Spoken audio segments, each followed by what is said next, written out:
There is a certain magical stretch of the Thames in London that was at the centre of an 18th century cultural movement that changed our British landscapes forever. At the heart of it was a fascination with the ancient concept of Arcadia, where man and nature lived in perfect pastoral harmony. This is where sort of Walpole described that Kent jumped the fence and saw that all nature was a garden.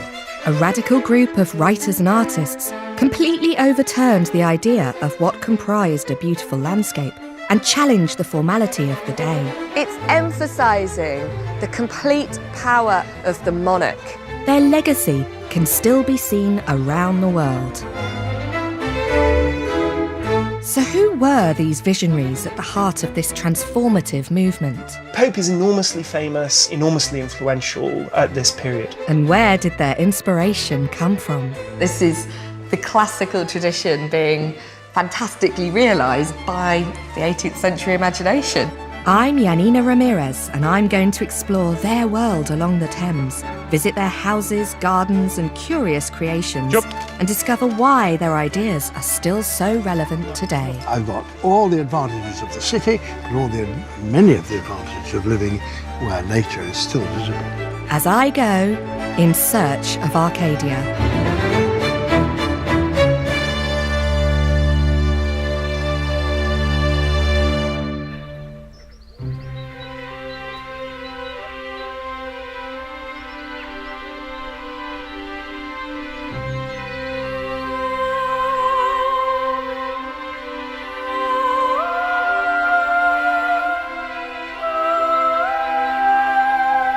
Arcadia, a vision of pastoral bliss where man and nature lived in harmony. It was the ancient Greeks that first came up with the idea of Arcadia, and it's fascinated people ever since.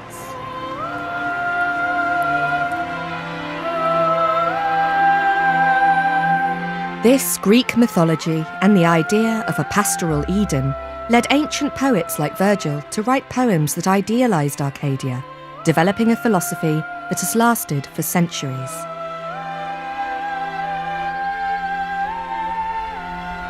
And in Britain in the 18th century, this seductive philosophy inspired an explosion of interest in Arcadian themes. This was expressed across all the arts, in poetry, in writing, in painting, architecture and garden design. And that's what I want to explore in this programme. In the early 1700s, an extraordinary group of people were drawn here by royalty, nobility, and by the beauty of this stretch of the river. They tried to transform this Thames landscape into an Arcadian idyll. To help me understand what inspired them, I'm starting my journey with an iconic image. This is one of the most important and famous of the Arcadian paintings. It's Et in Arcadia Ego by Nicolas Poussin, painted in 1638. Everything about this painting gives that impression of harmony. There's the frame all the way around the edge of these beautiful trees and mountains and the grass. So the landscape is part of this Arcadian idea, but so are the figures. They are part of the trees, of the mountains that embrace them and surround them. Man and nature harmonised. It's not hard to see why this painting has inspired so many people.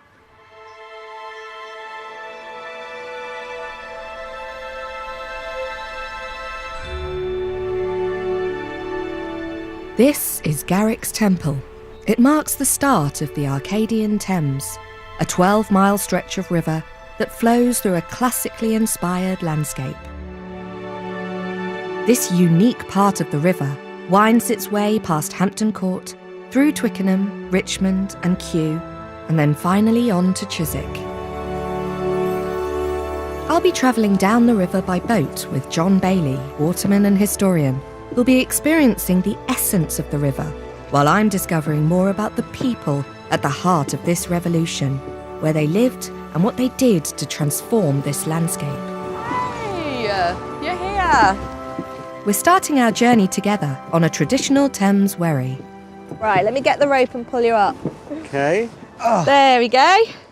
Oh, it's Thank good you. to It's lovely to see see you. you. Oh, right. Have you got your So, fishing stuff with you? I've got my fishing stuff, and I've got a copy of my very favourite book for you. It's Isaac Walton's The Complete Angler. You'll have heard of it, obviously, the most famous fishing book there has ever been.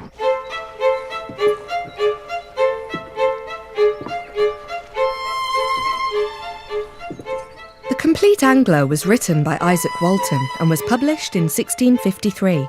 It's an English literary classic and is one of the first books to call for responsible management of the natural world. Walton believed that being at one with nature was key to spiritual enlightenment. John, I want to know, why is it that this book has done so well? Hasn't it been reprinted something like 400 times? 400 times over 400 years. Obviously, there's a lot of good fishing stuff in there. Right. And really surprisingly good fishing It's stuff. usable as a fishing It manual, is. yeah? It is, even today. I mean, there are some beautiful, beautiful bits in it for the angler. I think it's been so successful, Nina, because over centuries and centuries, people have just been able to dip into it and take from it, in a way, what they want to take from it. It's this beautiful mix of fishing, countryside, fun, friendship, advice. I mean, I'm sure Isaac didn't expect it to be such a massive, massive success. Isaac Walton was an Anglican and a deeply religious man. His faith was reflected in his enthusiastic praise of the beauty of the countryside and the human place within it. The book takes the form of a dialogue between a fisherman, a hunter, and a falconer, mixed with poems, songs, and practical advice on fishing. This is a dialogue between Piscator and Venator, between the fisherman and the hunter. And Isaac is trying, through the words of the Piscator, to create this idyll that the angler experiences and loves. And I think this is what's kept it going, you know, made it so successful throughout the centuries, because of course it was one of Wordsworth's favourite books. If you look in there, you'll find my bookmark, and one of my favourite little songs in there. I don't expect you to sing it, but you might like. I don't know how to sing it, but I can certainly read it. This one, the Milkmaid song. Yeah, just the start gives you a taste of what Walton's about. Okay. Come live with me and be my love, and we will all the pleasures prove, that valleys, groves, or hills or fields, or woods and steepy mountains yields. That's gorgeous. Do you know why I like it? I like the fact that it roots it firmly in the British landscape. At the time of its publication, England was still recovering from the brutality of civil war and was mired in political chaos.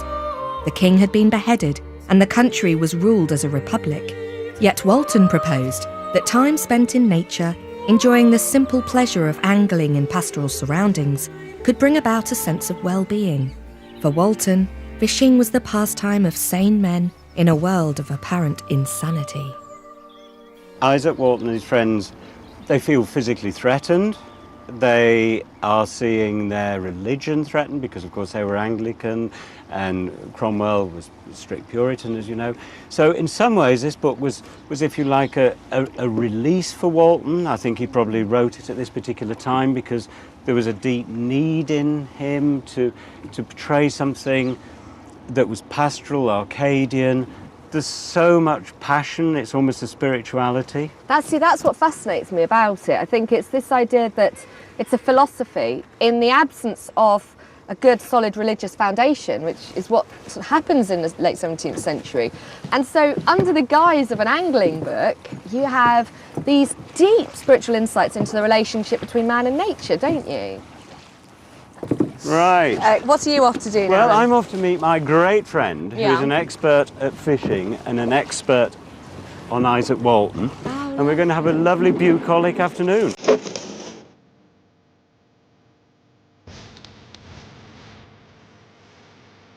Gonna go that way? Yeah. In many ways, The Complete Angler presented a model of how to live rather than how to fish. I'll see you in a Bye. bit. Bye.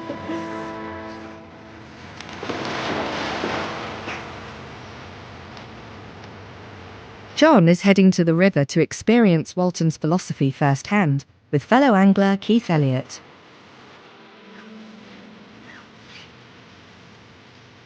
Hello, John. You've even brought me a chair. Yeah. What have you caught? I'm giving you a very good demonstration of why it's called fishing rather than catching at the moment, actually. What am I going to fish? A float or a feeder? I wouldn't bother with a float, actually. I think the answer is a feeder, fish it out and see what comes. We'll have a I'm nap just then. here for a... Yes, sort of Just here for a social. Excellent.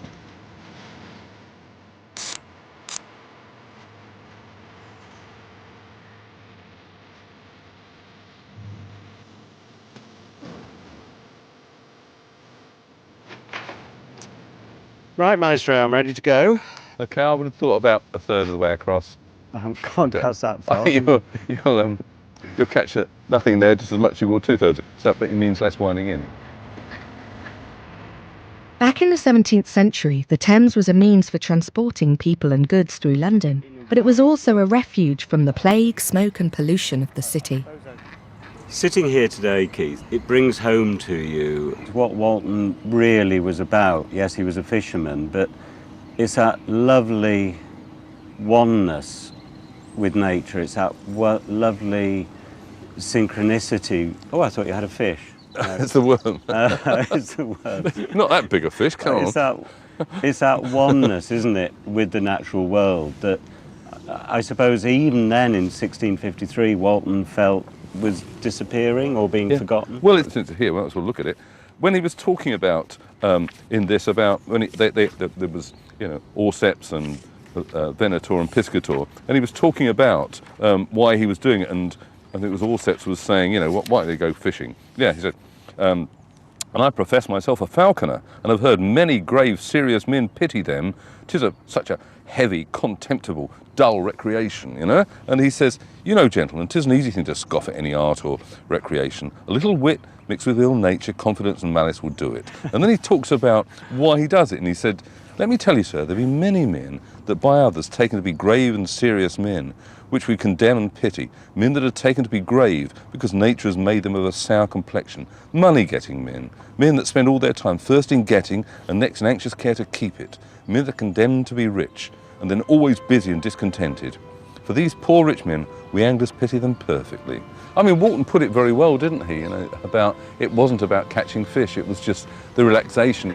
Fishing has always been a balm for the soul. I think it's been a means of escape for anglers when they've been traumatised or stressed. And of course, when Walton was writing The Complete Angler in the 1650s, it must have been easily the most terrifying time of his life.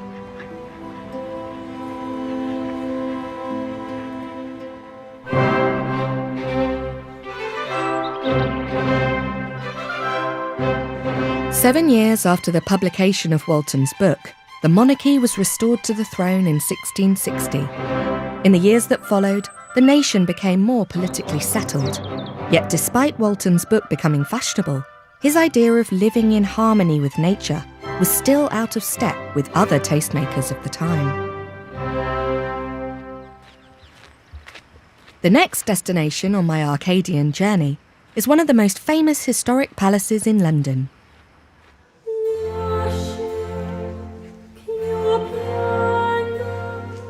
In the late 17th century, joint monarchs William III and Mary II embarked on a massive rebuilding project here at Hampton Court.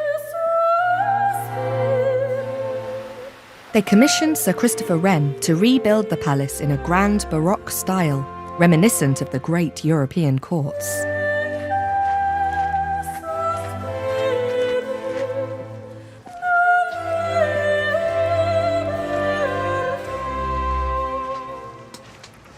This was to be a grand statement for a reformed, powerful monarchy, and it needed a garden to match.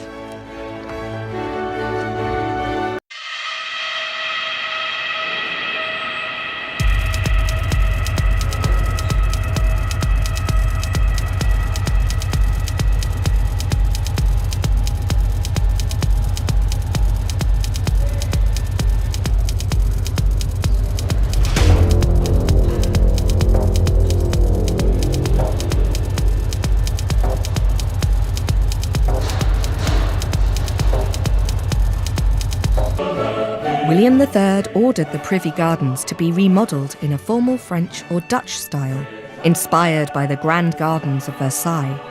The grass was cut into intricate patterns with a background of sand and gravel, and yew trees and hollies were shaped into cones and globes.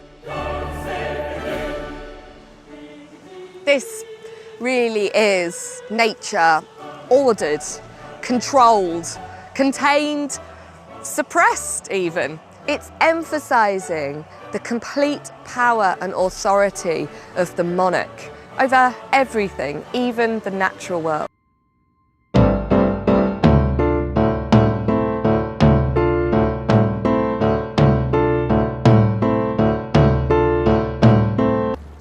Within just a few years of the garden's completion in 1702, formal gardens and the Baroque style began to fall out of fashion.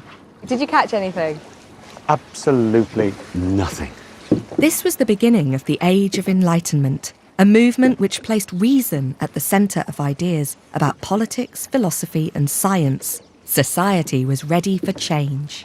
I did some research before I came out with you on the river, and so there's these two very well-known literary geniuses, Joseph Addison and Alexander Pope, and they write articles in newspapers about 10 years later, 1712, 1713, in which they satirise these sorts of formal gardens. You think of them as being interested in poetic themes and big ideas, but in this case, they're actually talking about the taste, the passion for these clipped gardens. The first quote is Joseph Addison in The Spectator in 1712. Our British gardeners, on the contrary, instead of humouring nature, love to deviate from it as much as possible. Our trees rise in cones, globes and pyramids. We see the marks of scissors upon every plant and bush. So Addison's poking fun at it.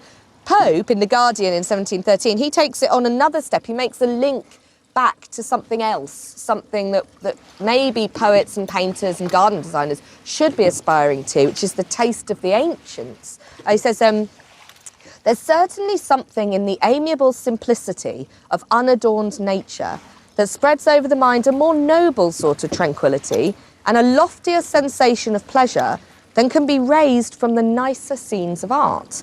This was the taste of the ancients in their gardens.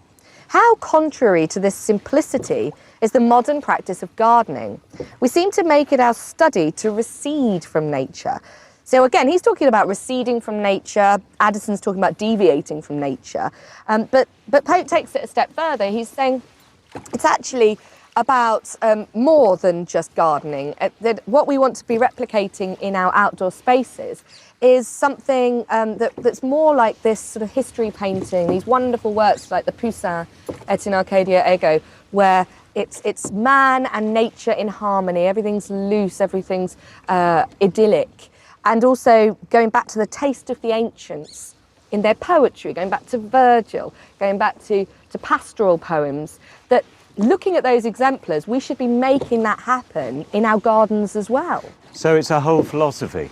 Exactly, it's a whole philosophy, and I think people nowadays tend to separate out these things, art, painting, literature, from gardening. In this time, it was serious stuff. It was about taste, it was about creating vistas in the landscape that were like living paintings. So what do you want your living paintings to look like? Do you want them all clipped and constrained and cut with scissors, or do you want them to go back to this taste of the ancients? Let nature breathe. Exactly.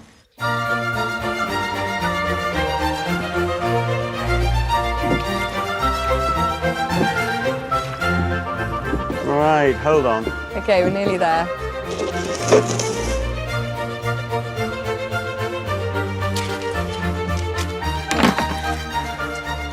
Right. Let's go. Well Pope done, and good Addison's going. comments in the newspapers were dismissive of formal gardens like those at Hampton Court and suggested that people should create gardens to look natural and classical. I will see you later. See you later. So why was Alexander Pope, an 18th century poet, writing so scathingly about formal gardens? And where does he fit into our story? Pope was part of a new progressive literary set, the Augustans, known for their satire and wit, they were obsessed by the work of Virgil and Homer. To find out more about Pope, I'm meeting Ross Wilson, an expert in 18th century literature, Hi, Ross. Hello. in a pub in Twickenham that Pope may have visited himself. Oh, I can't believe we're sat possibly where Alexander Pope would have sat. Indeed, yeah. He didn't live far away from here. Where the great minds sat. No, indeed, yeah. He really was the most successful poet, certainly of the first half of the 18th century. There's particular poems that he's famous for, isn't he? What are his really big ones? That's right. It's fair to say that many people today wouldn't necessarily know of Pope's works directly, but it's almost certain that they would have heard some of Pope's lines. So the line "Eternal Sunshine of the Spotless Mind," of course, lent title to a film. A little learning is a dangerous thing, very true. And fools rush in where angels fear to tread, and so on. He's such a fascinating character to me, though, because to me, he symbolises the triumph of the underdog in many ways. That's right. He was very ill as a child, and then really throughout his life he contracted a disease called Pott's disease, so tuberculosis of the bone, which left him stunted and hunchbacked, afflicted by crippling shortness of breath and pains throughout his life. And he was also from a Roman Catholic family, which at that period had very significant disadvantages. So, for instance, Roman Catholics were barred from living within 10 miles of the cities of London and I Westminster. find that amazing. So Catholics simply could not live in the centre. They had to move out. Pope's father moved his family from Hammersmith to Binfield in Berkshire to escape the anti-Catholic prejudice, but it enabled Pope to form an attachment to Windsor Forest, the subject of one of his first poems. So Binfield is very close to Windsor Forest. He's in fact surrounded by Windsor Forest, which is one of his great early poems of 1713, a very important pastoral poem. And in terms of the importance of the pastorals, Yeah. they were popular, were they, these poems? They got a readership. That's right. So really it's the pastorals in many ways which he wrote at the age of only 16 that launch Pope's career and that make him celebrated as a poet. And what Pope does in those poems is really make the Thames, make around here a suitable setting for pastoral poetry. So we could say really that Pope's responsible for the eulogising of the Thames, elevating it to this almost classical status. Yeah, so again, in his pastorals are all set on the banks of the Thames. And he's insistent not only in comparing the Thames to the eulogised rivers of classical antiquity and of Europe and so on, but actually saying that the Thames is more beautiful. Alexander Pope's work was now influencing other forward-thinking Augustan writers of the day. Friends like dramatist John Gay, who went on to write The Beggar's Opera, and Jonathan Swift, who wrote Gulliver's Travels. They were known as the three Yahoos of Twickenham. It's wonderful because for someone that seemed to have everything against him, Yeah. looks-wise, appearance-wise, but also socially and in terms of him being a Catholic, his celebrity is unparalleled, isn't it? And Pope's influence is enormous as well. So there are a whole host of imitators throughout the 18th century, and he comes very much to dictate the literary taste of the middle years of the 18th century, certainly. So Pope is enormously famous, enormously influential at this period. Pope's love of the classics inspired him to translate Homer's Iliad, which earned him a huge sum of money. His newfound wealth enabled him to lease a house and a 5-acre plot of land, here in Twickenham in 1719. It was to become his retreat, his Tusculum as he called it, and the gardens became famous. He develops the house into this Palladian villa that fronts the Thames and has a kind of lawn leading onto the Thames. So what's also important, I think, is Pope doesn't just create this landscape in his imagination or in his poems.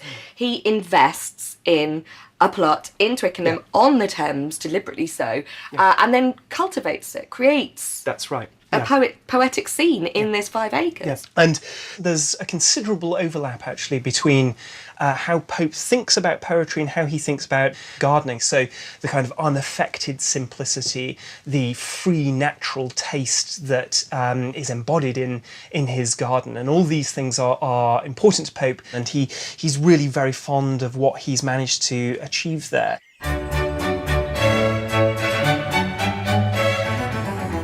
Pope's Pope's house and gardens in Twickenham were demolished years ago, and now a school stands on the site. But there is one extraordinary feature of Pope's original estate that remains. This road was here in the 18th century, but Pope had a problem because his house was on one side and his gardens were on the other. But he came up with a novel solution and built an underground walkway beneath the road.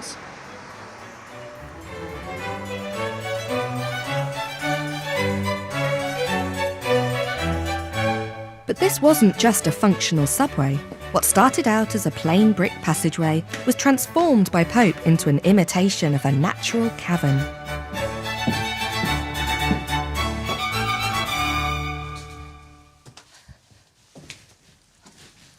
This underground passage, known as Pope's Grotto, embodies his love of the classics. It's fashioned in a true Arcadian style. Pope even wrote in one of his letters, were it to have nymphs, it would be complete in everything. It's estimated that over the course of his lifetime, he embedded over 30 tons of minerals, rocks and curiosities in the walls here. The grotto has now fallen into disrepair, and Angela Kidner is part of a group planning to restore it to its former glory. Hello. Hi, Angela, how lovely to see you. And you. Which way are we going? This way? This way. Oh wow, so we're in the North Chamber. the North Chamber, because there's a number, aren't there? There are two chambers. There's a central corridor and there's the entrance chamber, which we've just passed through. So really, what we can see through there, that existing building and door, that wouldn't have been there? No, you would have seen a sloping green lawn. There would have been the river glinting, boats passing up and down a very busy river, and the light flooding from Ham Lands on the opposite side. So all of this would have been quite light. And why did Pope build this? Well, the first reason was a practical one. He needed to get to his garden on the other side of the highway. The second was that he was fascinated by the classicists and also by the burgeoning fashion for the natural landscape. And so he wanted to create something that was a sparkling but natural cave. He applied stones and bits of glass and crystal to the walls of this place, which were to him a place of contemplation and retreat. Should we carry on and do some investigating? Yes, just above here. Oh, yeah. There is an ammonite. Oh, yes. Wow. There's curiosities around every corner. Indeed. So this is the south chamber, and we've got some finds here that were discovered 20 years ago. Gosh, what a table of amazing treasures. Yes, there's coral from the South Seas. These were all gifts from people who were friends or friends of friends, very often people who were just pleased to supply Pope with something for his collection. And he rewarded them with pineapples from his garden and bits of his writing. So a lot of them were gifted. Yes. And that does sort of suggest that he was quite a popular chap, that Very people were willing to popular. give him these things. Yes, I think people were following the progress of this grotto, and he was terribly fashionable. He was visited by Voltaire and Johnson and all the great names of the age. And I must show you this. He had weeping willows framing his garden. This, after he died and after the willow died, was brought into the grotto as a memory. So this is all that survives of Pope's garden, isn't it? It is. And in terms of the experience then, there were things that he put in place to make it more dramatic for his visitors, didn't he? Yes, people would arrive here by boat and process up to the house through the garden, which was lined with statues and so on, and then through the grotto to the 5 acres of garden behind. Pope tried to create classical scenes in his garden, mirroring techniques used in landscape painting. He cheated perspective and created long views and vistas. It was a new approach to garden design, and many people came to see his creation. And we're talking lots and lots of guests that were coming through Lots here. of guests, yes. He had very famous guests like Johnson, Swift and Gay, and he had parties of visitors who would come and he would show them his gardens and his grotto. Come this way. Pope discovered a passion for geology as a result of building the grotto. He continued to develop it throughout his life. He found a rill of the purest water, which flowed through the grotto and diagonally out the other side, which was of great excitement. That's hugely symbolic in an Arcadian sense, isn't it? Absolutely. The source of the water, the source of inspiration. Imagination. Am I right in thinking he had a glitter ball in here? I think it could be called that. It was the orbicular globe that hung where he sat to write. But he's certainly pictured sitting here at his desk under his globe, which was alabaster, with sparkling minerals reflecting the light from the river. He would close the doors at either end and the interior would sparkle from the light through the holes in the doors. It does sound to me like an 18th century disco ball. It really does. And we think this is what it looked like.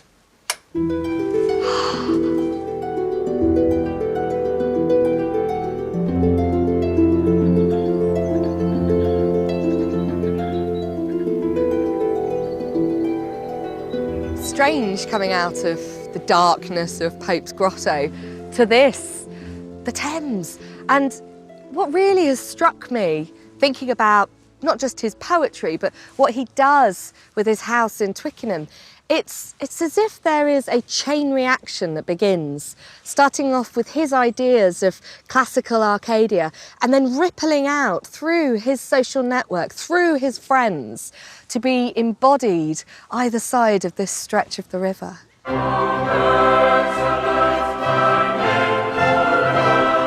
By the early 1720s, there was an explosion of interest in classical themes and ideas. Pope's views on the natural world and garden design were already attracting significant attention and patronage. One of Pope's closest and most influential friends lived next door to him in Twickenham, and she was a member of the royal household.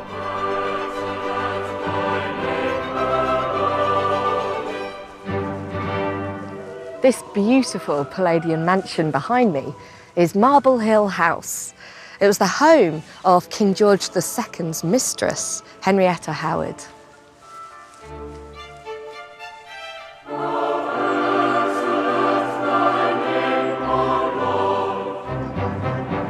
Esme Whittaker can tell me how Henrietta and her social set helped Pope's ideas spread beyond his gardens in Twickenham. Hello, Esme. Lovely to see you. Welcome to Marble Hill. And here she is. Yes. Henrietta Howard. Yes. She's a remarkable woman. She actually overcame great personal adversity to become a very influential person in the Georgian court. She was part of the royal household, so she was a woman of the bedchamber for Princess Caroline. And perhaps more famously, she was also the mistress of the Prince Regent for the future George II. But she was also the friend of poets and of politicians, and she was an architectural patron and a collector of art and porcelain. And she was known for her diplomacy. She was actually nicknamed the Swiss, which I think is an important quality when you're in a court that's full of kind of gossip and scandal. And really, she was at the centre of the circle of poets and writers that really followed her here to Marble Hill. And Pope famously said that there was a greater court here now at Marble Hill than at Kensington. And it was a place where her friends could congregate, and also they really kind of made use of Marble Hill while it was still under construction and before Henrietta had retired from court. So we know that friends such as Jonathan Swift christened himself chief butler and keeper of the ice house, and that Pope had a meal here actually to celebrate the birth of the female calf on the farm at Marble Hill. It was sort of any excuse, I think, for a celebration. A cow has been born, let's have a party. Exactly. And he writes to Henrietta how they celebrate with flesh and fish and a lettuce from a Greek island called Kos, which was obviously exotic at that time. And that the housekeeper, Mrs. Susan, offered them wine, and it would just be rude to refuse, wouldn't it, really?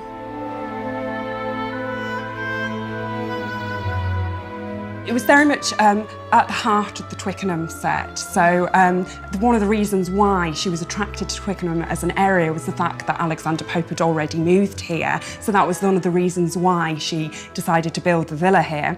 And that close relationship and friendship with Pope, really it's reflected in his poetry, but also in the fact that he commissioned this portrait of Henrietta. I think that what's so interesting as well is the way she's been depicted there.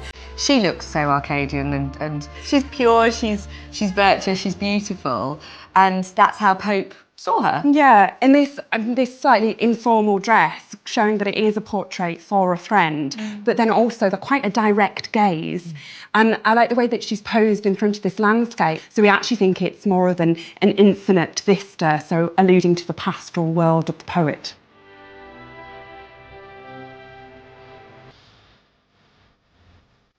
In the 18th century, views and vistas were becoming significant features in landscape design, drawing the eye to prominent landmarks and creating a sense of unity in the landscape, which went well beyond the boundaries of your own garden. John's next destination is the Great River Avenue at Ham Lands.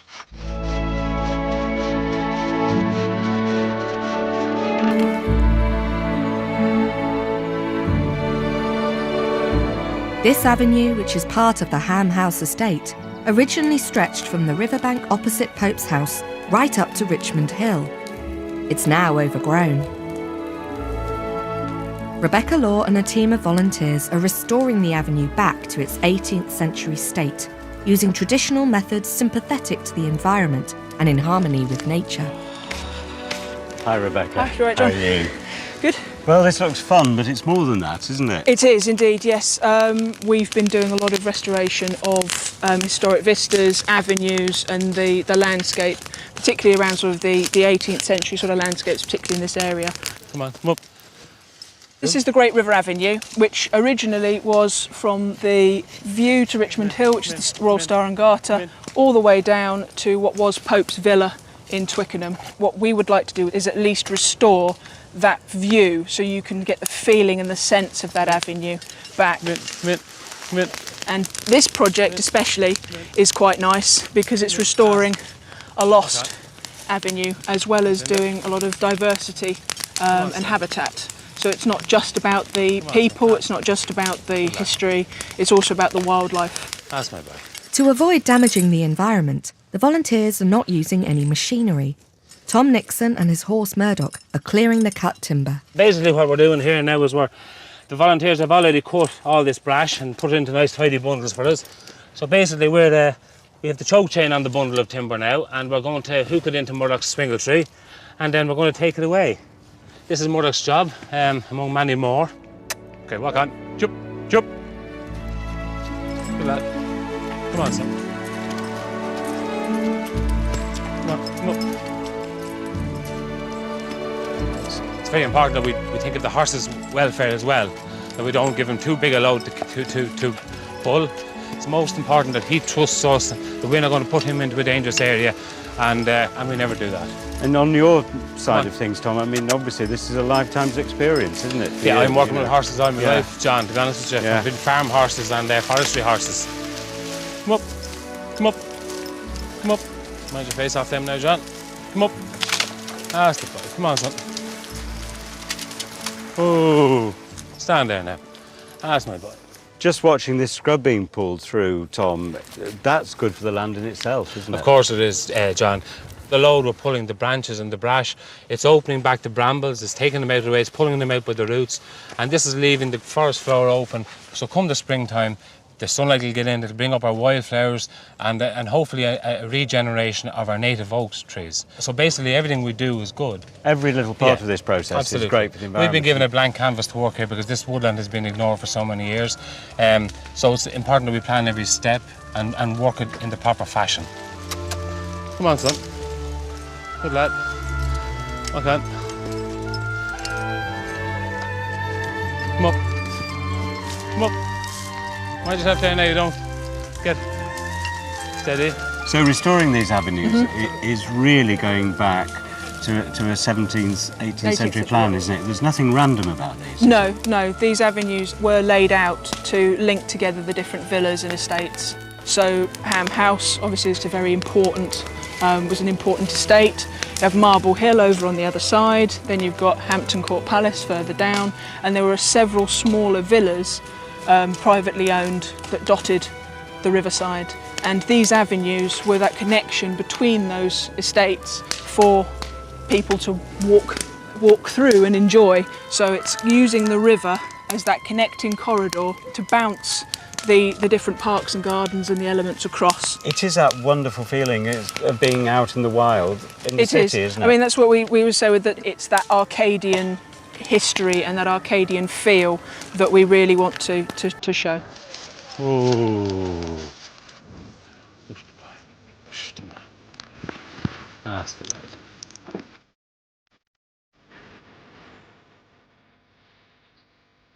Back in Marble Hill, on the other side of the river, I'm discovering more about the 18th century origins of the Arcadian Thames. It wasn't only landscape design that was being revolutionised at this time, it was also architecture that was being influenced by the classics. Let's just take you into the Great Room and we can have a look at the Panini paintings. Oh, fantastic. I love Panini. Oh, wow. Well, this is it, isn't it? This is the classical tradition being fantastically realised by the 18th century imagination. Yes, and these works were painted by Giovanni Paolo Panini in Rome in 1738.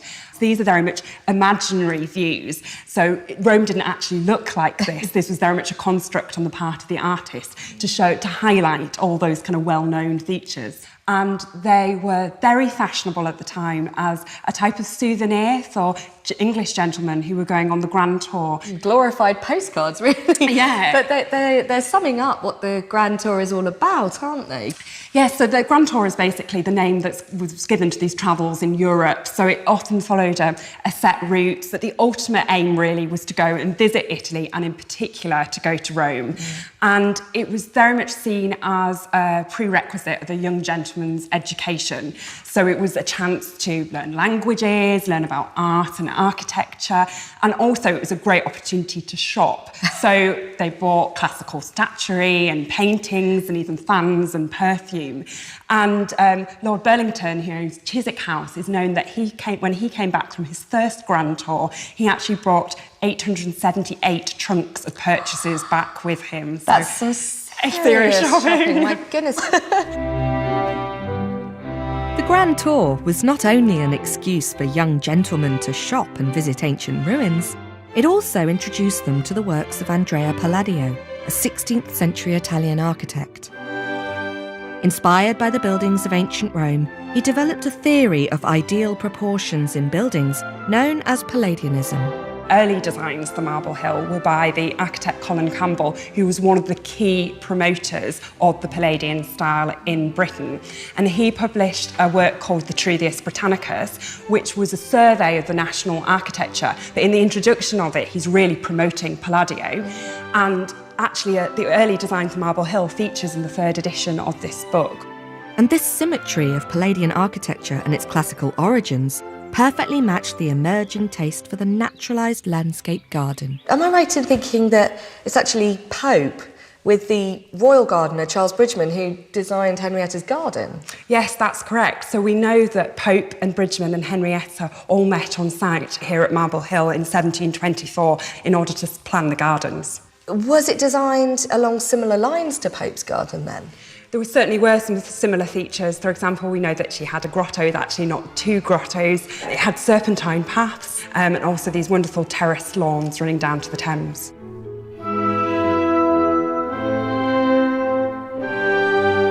Henrietta was not the only friend to be inspired by Pope and the classical landscapes of the past. Lord Burlington was a great patron of the arts. He had the money and influence to experiment with architecture and garden design on a grand scale. Known as the Architect Earl, he's credited with bringing Palladian architecture to Britain. Burlington took the Palladian revival very seriously, so he actually went on a second grand tour to Italy, specifically to study Palladio's buildings. And he also started to acquire Palladio's drawings. So he amassed this wonderful library of drawings which he could use as a reference tool when he was designing his villa, Chiswick House. And he was able to basically promote the style much more widely by using his influence to secure places through his protégés, so the likes of the designer William Kent, which meant that the style could be disseminated much more widely and become a national style. Absolutely, and that's why when we still walk down our high streets today, you will see this classically inspired architecture. It's all coming from around here at that moment. It is, yes.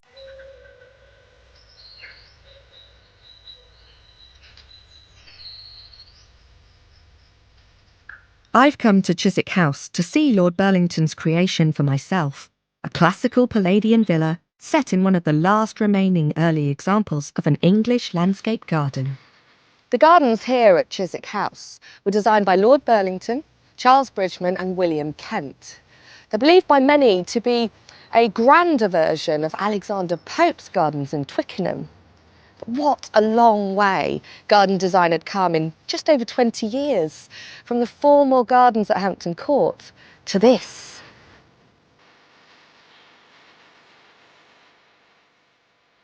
John Watkins is a specialist in the origins of the English landscape movement.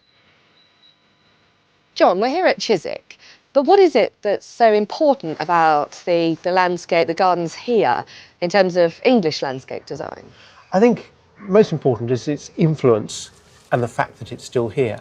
Lord Burlington, being a member of the House of Lords and having his properties near London, was in a very good position to be able to influence his set and influence people who were interested in architecture and landscape. And he gathered around him artists, playwrights, architects, and most importantly, gardeners. So Lord Burlington is the patron, but who's actually here on the ground doing the design of it?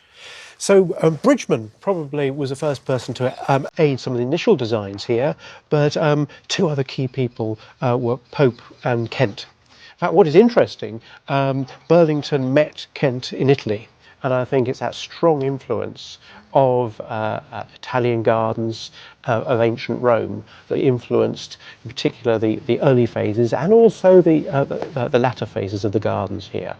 And Kent was hugely important because he was able to illustrate both what was in his mind, but also what was in Pope's minds and also Burlington's.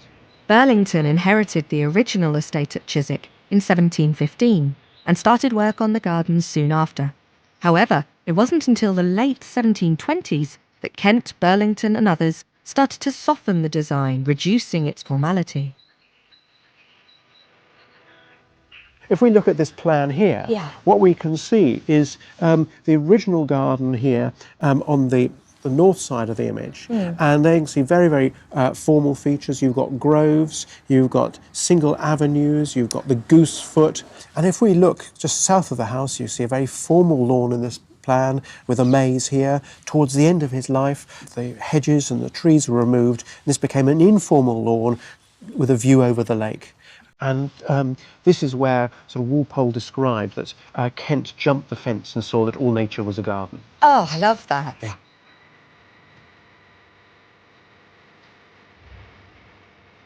If you think that that simple lawn influenced many of the great gardens, and Capability Ground took that idea and did it on a grand scale right the way around the country, and you go to places like Central Park in New York, those ideas are then taken further. Let's go and see the transition from the formal to the informal.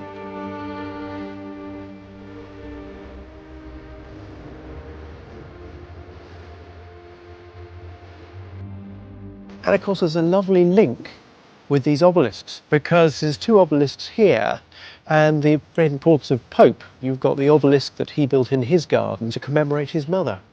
Pope was a poet. How is he influencing garden design? If you think, he was a great poet, an ideas man, and Pope was a romantic, and of course gardens are the ultimate romantic feature. And so, as a very enthusiastic amateur garden designer, he was taking ideas that he had in his mind and trying them out at home. And his influence is massive, because bigger practical people then took his ideas and developed them further. You add in Burlington, you add in Kent, and you've got the ideal recipe. And then the challenge is saying, where does one influence come in and one finish? And that is what is so fascinating. And yet, I suppose, at the heart of all of it is that shared ideal of Arcadia. Yes, and that's what links it all together.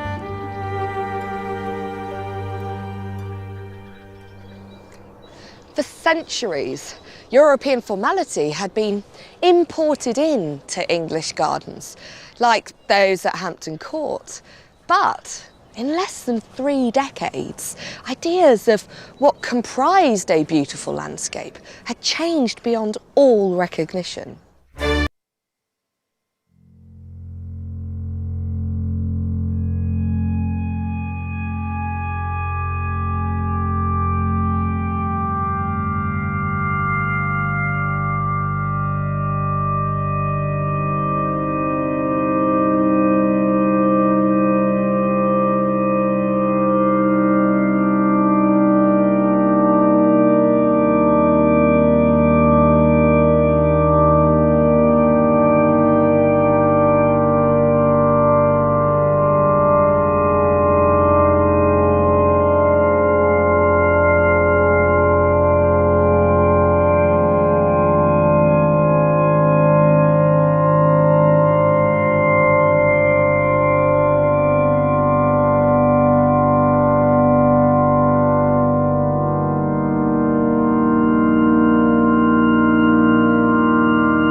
For a landscape historian, what does that entail? Being a landscape historian in this part of the world is about understanding how the landscape developed historically, understanding how about this glorious landscape got to where it is, but finding ways to take it into the future. Most people think being a historian is about the past, but in a landscape such as this, it's not. It's all about the future. This is Sion Reach, a stretch of the Thames bordered by 2 of the most significant designed landscapes in Britain, Kew Gardens on one side and Sion Park on the other. The landscape at Sion was designed by William Kent's protégé, Lancelot Brown, better known as Capability Brown. It's the only remaining natural riverbank in Greater London. We're now coming to Sion House over here. But the meadows here flood twice a day, don't they, Jason? They do, yeah. That's one of the things that makes it so special. And it depends on the state of the tide, because different tides have different heights, obviously, throughout the month. And that creates a very special landscape in the way that on the very high spring tides, all of the meadow is inundated with water. So it's forcing its way down these creeks and channels, isn't it? It is, yeah, covering most of the meadow in there. And what that has given us is a progression of different habitats, moving from the dry land through to the wetter land by the river. And each of those habitats has a different type of species on it. So the species that love the wetter habitat down by the river, and the grassland species that like the drier habitat up towards the house at the top of the meadow. And what sort of plants would we expect to find there? Well, along the river edge here, we've got these wonderful native reed. We've got angelica, water dropwort, water mint. And of course, in the summer, it's just a mass of purple from the loosestrife that thrives along the riverbank. But that's where it's so lovely coming along the river on a winter's day like this, because we can actually see through the line of trees and vegetation here, so we can have a look at the meadows beyond. Right, and what does happen beyond? Well, beyond the flood meadows is a classic Capability Brown landscape.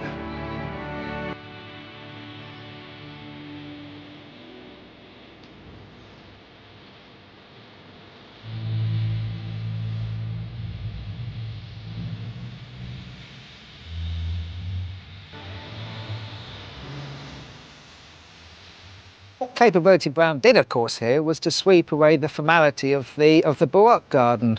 It's got all the elements that you would expect over here in Capability Brown landscape. It's got the ha-ha. It's got temples, it's got Arcadian statues. We've got clumps of trees which allow us to see in and connect the 2 sides of the landscape. We've got flooded streams creating lakes, Arcadian temples, you name it. It is a typical Capability Brown landscape.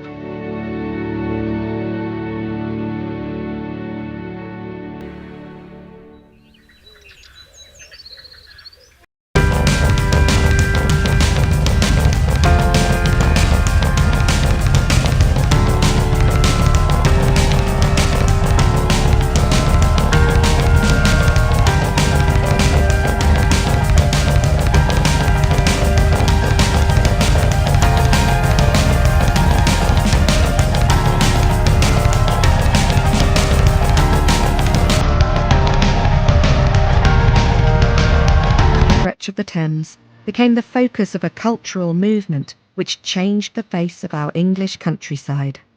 Ideas expressed in art, poetry, architecture, and gardening had fused together, and the naturalised English landscape was born.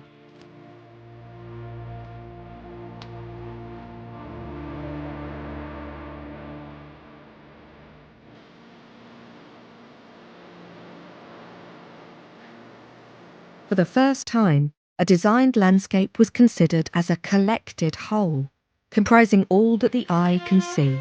Incredibly, some of the more far-reaching views, such as this one to St. Paul's, are still visible today.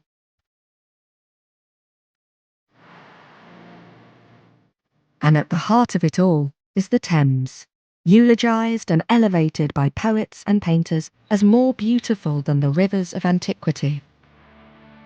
But there is one final place to visit before John and I finish our journey, and one more view to see. The only view in Britain protected by an Act of Parliament, here on Richmond Hill. We're meeting Sir David Attenborough and Kim Wilkie, patron and founder of the Thames Landscape Strategy, an organisation which aims to restore and protect the Arcadian Thames for future generations. Well, I don't know what quite patrons are supposed to do, but whatever it is they're supposed to do, I hope I'm doing it. And I mean, as a local, I am very concerned with this wonderful view. And I would, if someone asked you to help preserve such a thing, how can you say no? So I help in whatever way they ask me to do. The strategy itself cares about the natural world. I mean, think of some other parts of the Thames where this place would be covered by skyscrapers. But here, we've got grass. And we look over there, and there's more grass. And it's been like that for a long time. And our intention is that it should stay like that. For a long time. And it is definitely about that, isn't it? It's about creating a true relationship between man and nature within London. I think it's the notion that the river is the centre of things and not a divider of things. And that's what has been brought about. The English landscape movement was a kind of revolution in political and scientific thought, which started with Alexander Pope. And really started up here on this hill, looking out over that river and that bend in the river. So this stretch of the Thames is really at the complete heart of that whole English landscape thought and political science that happened at that time. I mean, it was a completely different way of looking at the world, and the idea of man in the middle of nature rather than separate from it had huge implications.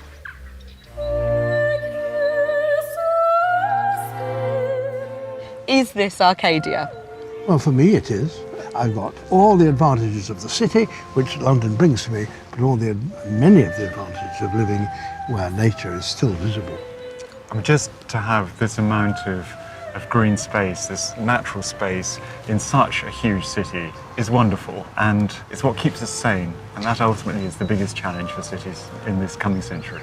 And also, 100 years goes past very fast. Hang about.